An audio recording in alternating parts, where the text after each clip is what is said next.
Assalamualaikum warahmatullahi wabarakatuh. Selamat pagi dan salam sejahtera bagi kita semua.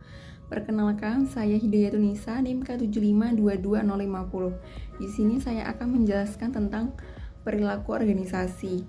Adapun subjek utama di sini adalah manusia.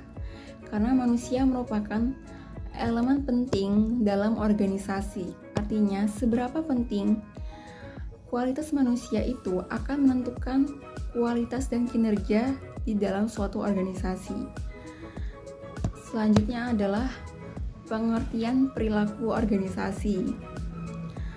Adalah bidang studi yang menyelidiki dampak yang dimiliki individu, kelompok, dan struktur terhadap perilaku organisasi untuk tujuan menerapkan pengetahuan tersebut untuk meningkatkan organisasi. Jadi, perilaku organisasi di sini memiliki tujuan untuk menerapkan pengetahuan tersebut. Pengetahuan yang ada yang dimiliki dari manusia di dalam organisasi tersebut diterapkan kemudian bertujuan untuk meningkatkan organisasi yang ada dalam suatu perusahaan. Selanjutnya adalah pengertian perilaku organisasi secara umum. Adalah suatu bidang studi terapan yang mempelajari perilaku manusia dalam organisasi, baik manusia dalam kapasitasnya sebagai individu maupun manusia sebagai kelompok, serta hubungan antara manusia dan variabel yang relevan dengan organisasi, dalam rangka meningkatkan efektivitas organisasi dan kepuasan karyawan.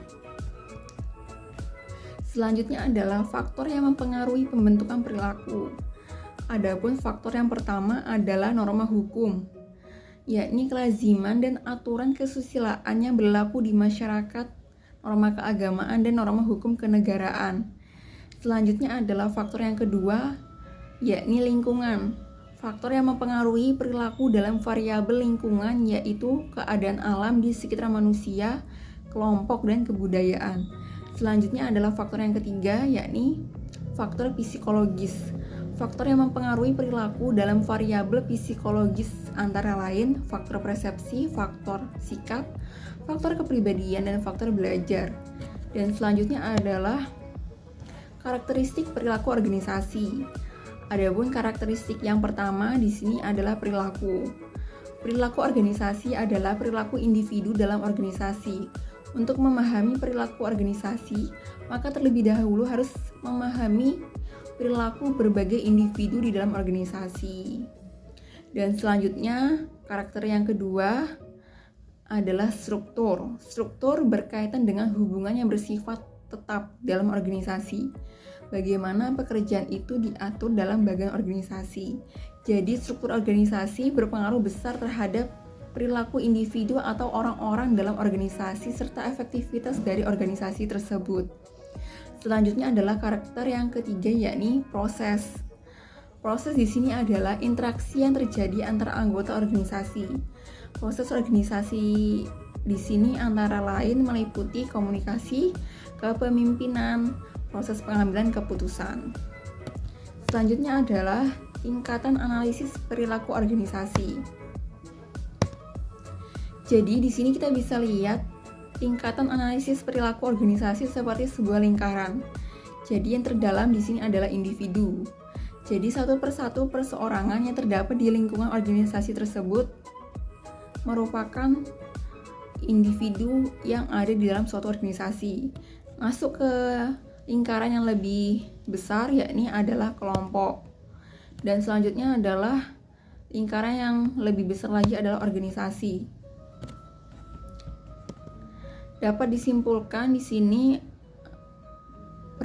analisis perilaku organisasi juga dipengaruhi oleh faktor lingkungan yang ada, baik berasal dari lingkungan terdekat dari individu, misal seperti keluarga, lingkungan sosial, rekan kerja, dan lingkungan lainnya. Contohnya pertemanan. Selanjutnya adalah pendekatan untuk memahami perilaku manusia. Jadi yang pertama di sini adalah pendekatan kognitif. Pendekatan kognitif menekankan pada peranan individu dalam hubungannya dengan lingkungan. Pendekatan ini meliputi kegiatan-kegiatan mental yang sadar seperti berpikir, mengetahui, memahami kegiatan konsepsi mental, misalnya sikap, kepercayaan, dan pengharapan. Dari itu semua merupakan faktor yang menentukan di dalam perilaku. Adapun selanjutnya yakni pendekatan penguatan atau sering dikenal dengan reinforcement approach. Dapat dijelaskan seperti halnya dalam konsep kognitif, yakni adanya stimulus dan respon. Namun pada konsep penguatan terdapat faktor penguat yang dinamakan reinforcer. Jadi reinforcer di sini yang dimaksud di sini adalah respon terhadap suatu perilaku yang dapat meningkatkan kemungkinan terulangnya kembali perilaku tersebut. Selanjutnya adalah pendekatan psikoanalitis. Psikoanalitis di sini adalah perilaku manusia dikuasai oleh kepribadiannya. Kepribadian di sini merupakan sistem yang dinamis yang memberikan dasar bagi semua perilaku. Di dalamnya terdapat 3 subsistem yang saling berhubungan dan seringkali berlawanan, yakni ID, ego, dan superego. ID di sini adalah sebagai kebutuhan dasar alamiah seperti makan dan diminum. Dan adapun ego di sini adalah cara menghadapi realita yang dapat diterima secara sosial. Dan superego adalah aspek moral yang diterima secara sosial. Mungkin cukup sekian dan terima kasih. Wassalamualaikum warahmatullahi wabarakatuh.